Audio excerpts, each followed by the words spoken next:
Missing and Unidentified, The Australian Mystery of John Ray Green. These days, not a lot remains of the town of Downmorton. Located on the Boyd River in northern New South Wales, Australia on the traditional lands of the Gumbayngur peoples, Downmorton came into being during a gold rush in the 1860s. At its peak it hosted up to 5,000 residents who were served by no less than 13 pubs.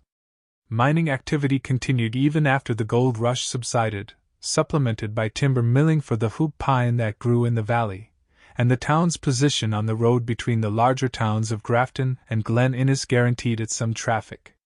However, as the 20th century progressed, Downmorton was bypassed following the construction of the Gwydir Highway between Grafton and Glen Innes.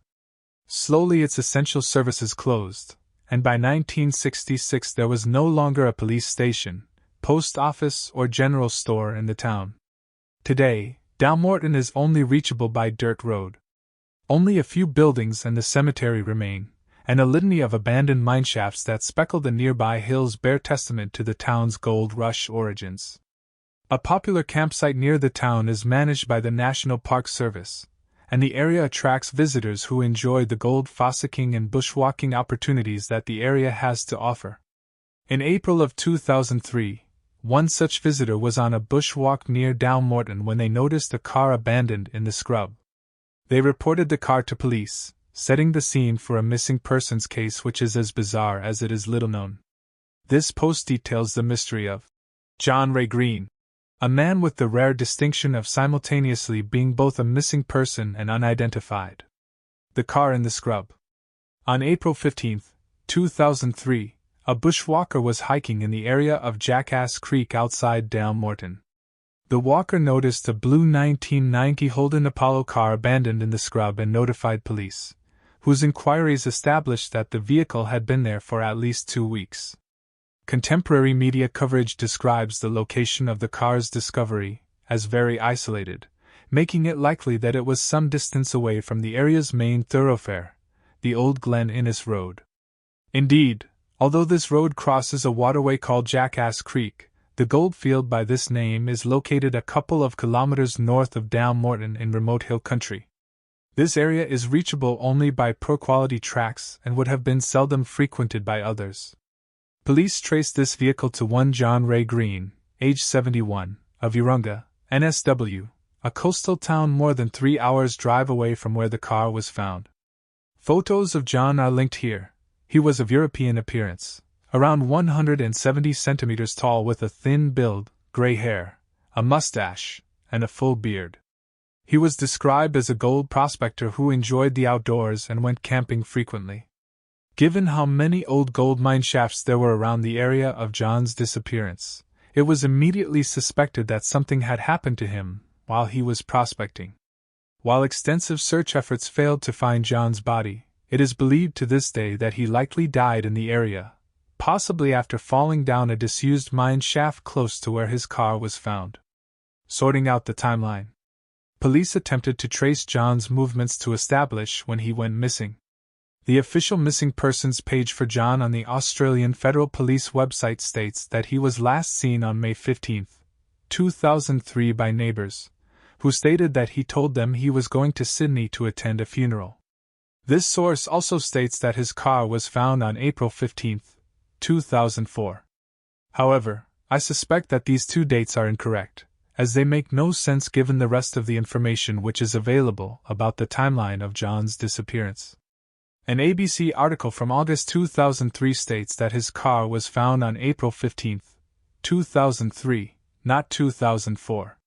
The publication date of this article tells us that the location of John's car was known at least 8 months before the date of discovery stated in the missing persons case summary. Furthermore, if the dates in this case summary are correct and John was last seen in early May 2003, this would mean that he somehow made it back to his home hundreds of kilometers away after abandoning his car in an extremely remote spot. He would then need to lie low during investigations about his whereabouts following the reporting of his car to police on April 15, before announcing his departure to his neighbors and disappearing for good. A Coast Advocate article from August 2006 states that John had been missing since March of 2003, and I think that this timeline is more plausible. Overall, I think it's most likely that John was last seen by his neighbors sometime in March 2003. His car was then noticed in the bush near Downmorton around the start of April, 2 weeks before it was officially reported to police on April 15. Indeed, police note that it does not seem as though he disappeared from there of his own free will. John's life and personality. John was never formally reported missing by anyone. He is presumed to have disappeared based on the discovery of his car and police's inability to trace him. Details about his life are scarce, but based on a birth certificate found in his home, he was born in 1932, making him 71 at the time of his disappearance. It is known that between 1977 to 1990, John lived in the Sydney suburb of Hussville, working as a cleaner for Randwick Council. He then lived in the central New South Wales town of Young for some years. This town is famous for its cherries, and John worked on Young Fairview Orchard as a cherry tree pruner until February of 1994. There is a gap of approximately 4 years in John's known movements, but by 1998 he was living on the north coast of New South Wales in the Ballina area, with stints in Evans Head, Woodburn, and Wardell. By the time of his disappearance in 2003, John was living in Urunga, a couple of hours south of the Ballina area. He was described by investigating officer Graham Burke as reclusive, polite but unsociable. When searched after his appearance, his apartment contained no personal possessions such as photos, letters, a diary, or even old paperwork like tax returns. A search of his phone records revealed that he had only made one call in the 6 months before his disappearance. The available information is that this call was placed to a newspaper. Police could only uncover one instance of John volunteering any information about his family. He told acquaintances about the death of an aunt, but police weren't able to trace her and suspect this story was a fabrication. It's not clear whether there's a linkage between this story about the death of an aunt and the funeral which John told neighbors he was traveling to Sydney for prior to his disappearance. Identity fraud. However, by far the biggest twist that emerged from the police investigation is that John Ray Green was not the real name of the missing man. The real John Ray Green was alive and well in Western Australia, and he had no idea that this man had been using his name and identification for nearly 3 decades. Police's suspicions were first aroused when a birth certificate located in the man's Urunga home did not match his name.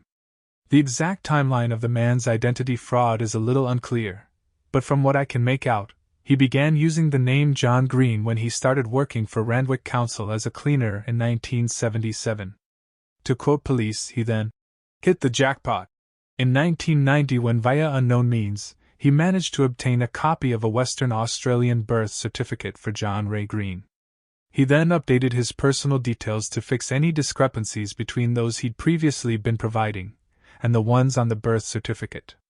Reading between the lines, the references to the birth certificate not match, ing.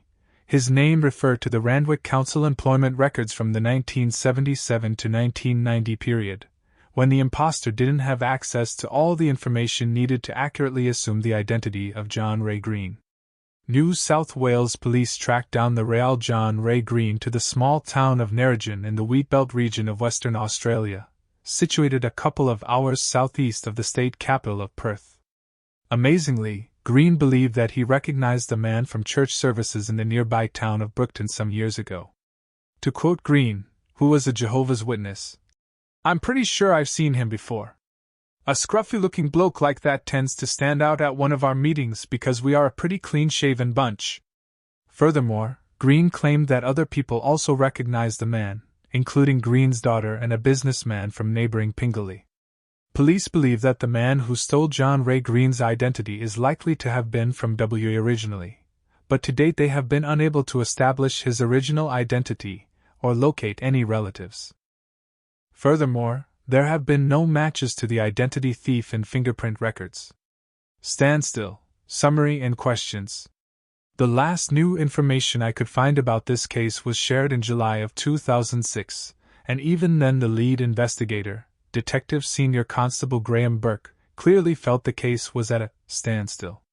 After 3 years of investigation, he was unable to present a case to the coroner, Not only was there no body and thus no confirmation of death, but the identity of the man was not known. Police continued to appeal for information from anybody who had dealings with the man in late 2002. They have also tried to publicize the case in Sydney and Western Australia in the hopes that people who recognize the man would come forward. However, nearly 2 decades on from these final updates, the conundrum of the man known as John Ray Green remains not only at a standstill, but is now in danger of being forgotten entirely. Very little information is freely available about this case online, so I hope that by sharing what I have learned from trawling the newspaper archives, the true scale of this mystery will be better known. As a side note, this is a tough case to research as search results get swamped by content about John Green, the young adult novelist. Few individuals have the dual distinction of being missing persons while also being unidentified. This case involves a fascinating twist of fate. If this man had not gone missing, it is likely that nobody would ever have discovered his act of identity theft. However, this combination of features also presents some unique barriers to resolving this mystery. In concluding this write-up, I want to pose a few questions which are still on my mind, which I'll order from least to most mysterious. Did the man die near Dalmorton? If so, how? To me, this is the least intriguing part of this case. We really don't have any concrete evidence on this point, but circumstantially, I think it is most likely that he died while prospecting for gold. If he fell into an abandoned mineshaft, he might never be found. They're notoriously hard to search safely, and can spontaneously collapse, which would conceal his remains permanently. While we can't definitively rule out suicide or foul play, Occam's razor tells us that death by misadventure is a perfectly plausible explanation. On the other hand, I think the idea of the man intentionally planning his disappearance and secretly leaving the Dalmorton area alive is so implausible and involves so much difficulty that it can be ruled out. Did the man lie during his last encounter with neighbors? Given how little we know about his life and movements, it's not clear whether the man's story about attending a funeral in Sydney was true or false. If he could be connected to a funeral in Sydney, this would improve the chances of identifying him. However, he also seems to have been so secretive that this could have just been a cover story to explain away his extended absence on a prospecting trip. Was the man in hiding or on the run? On several occasions, police stated that they believed the extent of the man's secrecy. Lack of personal possessions and identity fraud meant he was likely in hiding or on the run from something. If so, what was this? Was his life genuinely in danger, giving rise to possible foul play theories? Was he on the run due to criminal history, or did he just not want to be found by certain people from his past? To me, the man's pattern of behavior is equally explainable by the idea that he was a recluse who wanted to be untraceable to family and old acquaintances. What was the man's real identity?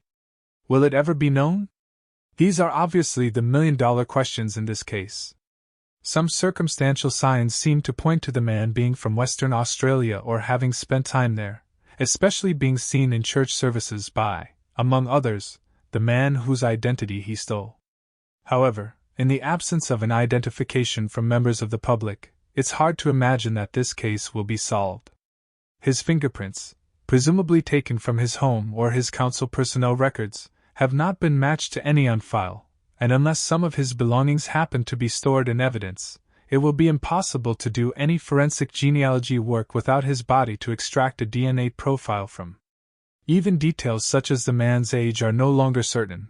While it's widely reported that he was born in 1932, this information is taken from the birth certificate, and therefore may not be accurate.